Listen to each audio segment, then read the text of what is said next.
Hello guys, আসসালামু আলাইকুম। আজকে চলে আসলাম আপনাদেরকে বন্যা দেখানোর জন্য। এক রাতে বৃষ্টি হয়ে শিবগঞ্জ এলাকায় কিন্তু বিশাল প্লাবন হয়েছে, যেখানে মানুষ থই থই করতেছে এবং মানুষ হাতে হাতে জাল, ঘাড়ে ঘাড়ে জাল নিয়ে তারা কিন্তু নেমে পড়েছে মাছ ধরার জন্য এবং সকলেরই খলি কিন্তু মাছে থই থই করতেছে। দেখেন, আমি দেখানোর চেষ্টা করতেছি। এখানে একজন মাছ পাইছে, কার্পু মাছ পেয়েছে। দেখুন ভিউয়ার্স, দেখুন এখানে কিন্তু শত শত মানুষ জাল নিয়ে এসেছে শুধু মাছ মারার জন্য। তারা খেওয়া দিতেছে এবং এইরকম মাছ ধরতেছে। দেখুন, মাছ পেয়েছে শুধু বাটা, কার্পু, মিরকা, হ্যাংরি মাছ কিন্তু এখানে হচ্ছে, যেখানে এসেছে অনেক দূর দূরান্ত থেকে অনেক মানুষ। শিবগঞ্জের আনাচে কানাচে থেকে এখানে এসেছে অনেক মানুষ মাছ ধরার জন্য। এখানে কিন্তু অনেক ধরনের মাছের দেখা মিলছে তাদের জালেতে। দেখুন, তারা কিন্তু মূলত খুব সকাল থেকেই মাছ ধরা শুরু করেছে। এখন বেলা করে দুপুর হয়েছে, তবুও কিন্তু তারা মাছ ধরতেছে।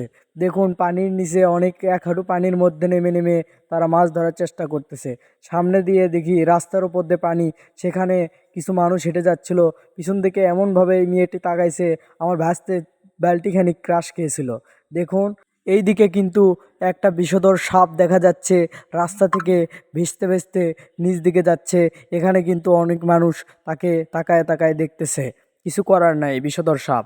এখানে একটা চাচা জাল এমনভাবে খেওয়া দিছে, দেখুন খুব সুন্দরভাবে গোল করে জাল ফেলাইছে। এদিকে দেখুন, একটি চাচা অনেক বড় একটা তেলাপুয়ে পেয়েছে, সে কিন্তু তেলাপুয়ে রেখে দিয়েছে।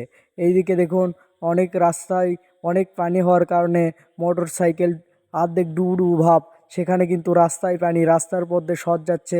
অনেক মানুষের ভিড় জমেছে শুধু পানি দেখার জন্য। এখানে কিন্তু সবাই হাতে হাতে জাল নিয়ে এসেছে।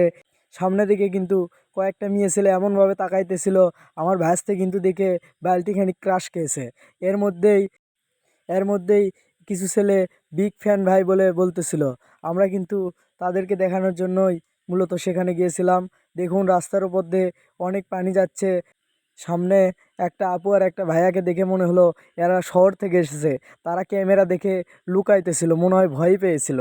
কিন্তু সামনে দিকে আরও দেখতে পাচ্ছেন, ওখান থেকে চলে আসলাম আপনাদেরকে সামনে ভয়ঙ্কর একটা জায়গা দেখানোর জন্য।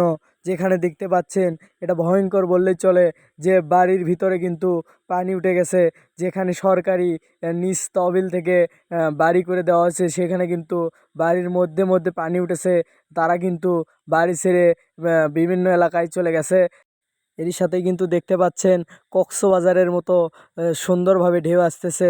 দেখুন, এটা কিন্তু পুরো একটা পাথার, যেখানে ছিল অনেক ধান রোপণ করা ছিল, অনেক ফসলাদি আবাদ করা ছিল।